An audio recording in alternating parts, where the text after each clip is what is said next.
Clean हो गया, remove हो गया, ठीक है, ये हो गया, ठीक है। सर क्लीन लिख एंटर हाँ, क्लीन कमांड लिखने के बाद आपको इंटर की प्रेस करना है। इसके बाद आपको फिर आगे का कमांड टाइप करना है, वो है create CREATE create partition primary, ठीक है, PRIMARY, ठीक है।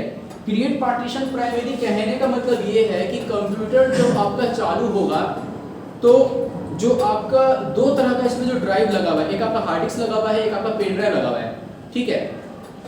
तो हम लोग कर क्या रहे हैं इसमें कि जब कंप्यूटर चालू होता है, जब कंप्यूटर बूट होता है, तो जो ऑपरेटिंग सिस्टम का फाइल होता है वो हार्ड डिस्क से वो लोड प्रोवाइड होता है, ठीक है, हार्ड डिस्क से वो ऑपरेटिंग सिस्टम लोड होता है।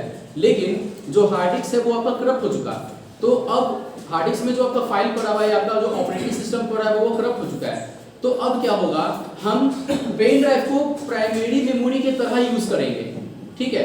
पार्टीशन क्रिएट करने के बाद हम क्या कर रहे हैं, पेन ड्राइव को प्राइमरी मेमोरी की तरह यूज कर रहे हैं ताकि कंप्यूटर बूट हो तो वो पेन ड्राइव से बूट हो सके।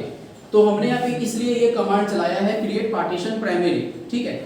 अब यहाँ पे क्या करना है आपको, आगे लिखना है सेलेक्ट SELECT सेलेक्ट पार्टीशन 1, ठीक है, सेलेक्ट पार्टीशन 1, ठीक है। मतलब ये जैसे डिस्क 0 में आपका हार्ड डिस्क है, डिस्क 1 में आपका ये है ये पेन ड्राइव है, ठीक है। तो अब मैंने क्या किया, मैंने अपने उस ड्राइव को सेलेक्ट कर लिया, ठीक है। सेलेक्ट पार्टीशन 1 कमांड मैंने दे दिया। अब इस ड्राइव को मुझे क्या करना है, एक्टिव करना है, ठीक है। ये जो मेरा पेन ड्राइव है, अब मुझे इसको एक्टिव करना होगा। एक्टिव कमांड देके इसको अब मैं एक्टिव कर दूंगा, ठीक है। फिर मुझे यहाँ पे एक और कमांड टाइप करना है, वो है format space FS equal NTFS quick QUICK, ठीक है। मुझे ये कमांड चलाना है, format FS equal NTFS quick. तो NTFS का मतलब होता है न्यू टेक्नोलॉजी फाइल सिस्टम। इसके पहले जो कंप्यूटर में जो भी फाइल को कॉपी किया जाता था या कट किया जाता था तो वो फैक्ट टेक्नोलॉजी पे आधारित था, जिसमें डेटा ट्रांसफर का जो स्पीड है वो बहुत कम होता था। लेकिन NTFS एक ऐसा टेक्नोलॉजी है जिसमें किसी प्रकार के डेटा को बहुत जल्दी ट्रांसफर किया जा सकता है।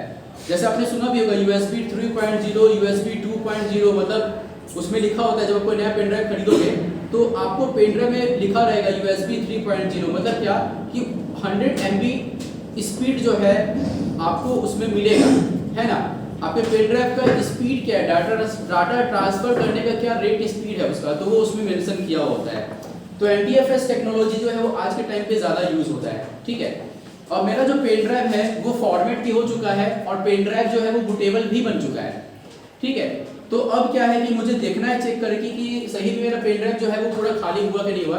तो आप क्या करोगे, कीबोर्ड से विंडो बटन के साथ में E प्रेस करना, विंडो प्लस E, ठीक है। विंडो प्लस E प्रेस करोगे तो क्या होगा, आपका जो फाइल एक्सप्लोरर का पेज है वो ओपन हो जाएगा। अब हम यहाँ पे क्या करते हैं, देखते हैं चेक करके। दिस पीसी पे क्लिक किया हमने, अब देखो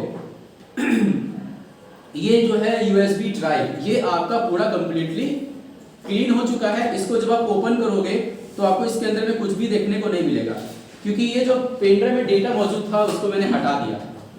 पेन ड्राइव को बूटेबल भी बनाया है और पेन ड्राइव को मैंने फॉर्मेट भी कर दिया, ठीक है। अब मुझे क्या करना है, अब आपको वो जो भी कोई भी विंडो, ठीक है, विंडो 7 हो गया, 8 हो गया, 11 हो गया, कोई भी विभिन्न प्रकार का ऑपरेटिंग सिस्टम जो होता है उसको आपको डाउनलोड करना पड़ेगा, ठीक है। ऑफिशियल वेबसाइट माइक्रोसॉफ्ट को जो है वहां से भी आप कर सकते हो, या आप एक साइट सर्च कर सकते हो जिस